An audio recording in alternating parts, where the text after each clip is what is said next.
आजच्या व्हिडिओमध्ये मी माझं देवघर क्लीन आणि ऑर्गनाईज करणार आहे. देवघर आवरताना फक्त जागाच नाही तर मनसुद्धा खूप शांत होतं.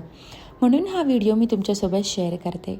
नमस्कार, मी भावना, मी पुण्यात राहते. तुमच्या सगळ्यांचं माझ्या यूट्यूब चॅनलवर खूप खूप स्वागत आहे. इथून पुढे तुम्हाला आपल्या चॅनलवर माझं डेली रुटीन आणि क्लिनिंग रुटीन शेअर करणार आहे. कारण मी एक होममेकर आहे. माझं 11 महिन्यांचं लहान बाळ आहे. तर तिच्यासोबत मी सगळं कसं मॅनेज करते हे मी तुमच्यासोबत शेअर करणार आहे. आणि म्हणूनच मी त्याची सुरुवात माझ्या देवघरापासून केली आहे. कारण कोणत्याही नवीन कामाची सुरुवात ही देवापासूनच होते, नाही का? तर सुरू करूया आजच्या नवीन एका व्हिडिओला.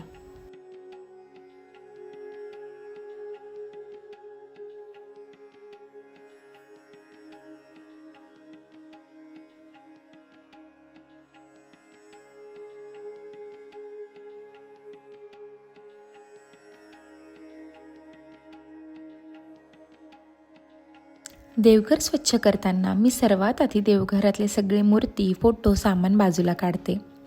नंतर कोरड्या कपड्याने सर्व धूळ साफ करून घेते. त्यानंतर माझ्याकडे एक लिक्विड सोल्युशन आहे जे मी स्वतःच तयार केलं आहे. त्याला स्प्रे केलं आणि छान कापडाने सर्व स्वच्छ करून घेतलं. लिक्विड सोल्युशनमध्ये मी पाणी, डिशवॉश लिक्विड, थोडा सोडा आणि विनेगर असं मिक्सचर तयार केलं आहे. आणि आय थिंक हे सोल्युशन सगळ्यांनाच माहिती असेल. या सोल्युशनने इझिली सर्व क्लीन होतं.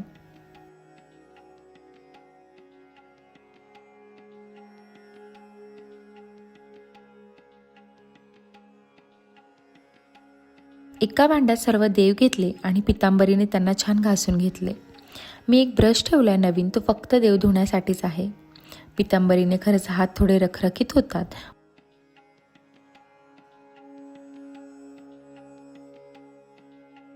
मला दुसरा कुठला इझी इन्स्टंट ऑप्शन भेटला ना माझ्या तांब्या पितळ्यांच्या भांड्यांसाठी तर तो मी नक्की ट्राय करेल.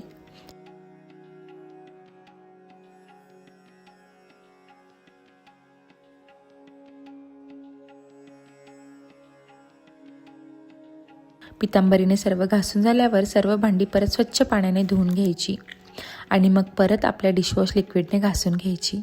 म्हणजे ती भांडी ड्राय आणि पांढरी आणि पावडरी नाही दिसत.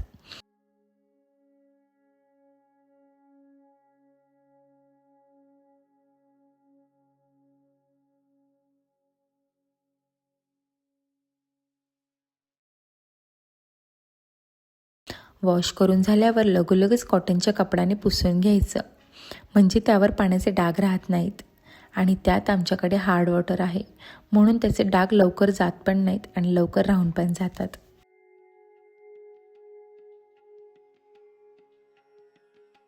त्यानंतर मी दिवे, धूपदाणी, अगरबत्ती स्टँड पण धुवून स्वच्छ केलं. त्यात मला माझ्या बेबीचा पण पूर्ण हातभार होता बरं का.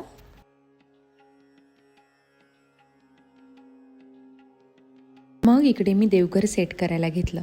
आई पप्पा नेहमी देवदर्शनाला जात असतात तर ते काही ना काही नेहमी आणत असतात आमच्यासाठी. त्यांनी ह्यावेळी मला हे स्टिकर दिलेलं होतं. ते पण मी देवघराला सेलोटेपने चिपकवलं. माझ्याकडे छान डिझाईनचं वस्त्र होतं. त्याला देवघराच्या साईजनुसार व्यवस्थित फोल्ड केलं आणि ते पण तिथे बसवलं.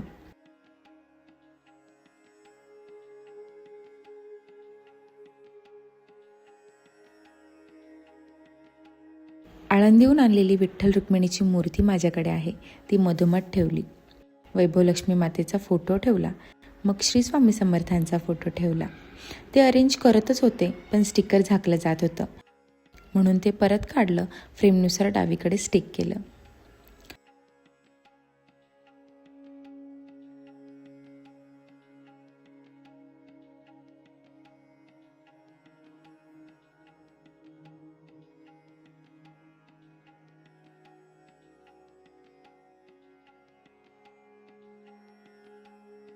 मग माझ्याकडे ज्या देवांच्या मूर्ती आहेत त्या व्यवस्थित अरेंज केला.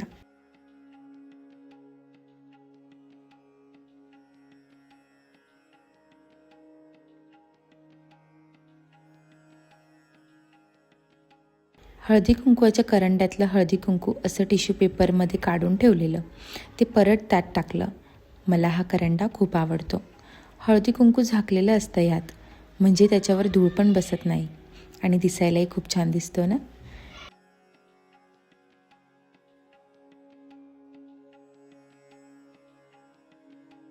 देवासाठी पाणी ठेवायला हा तांब्या भरून ठेवते. त्या पाण्यात तुळशीपत्र टाकते.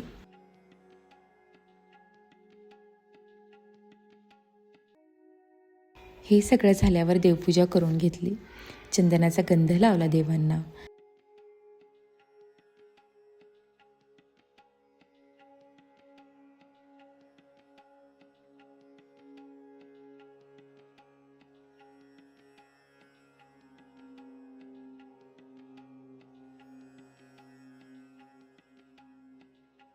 तिळाच्या तेलाचा दिवा लावला.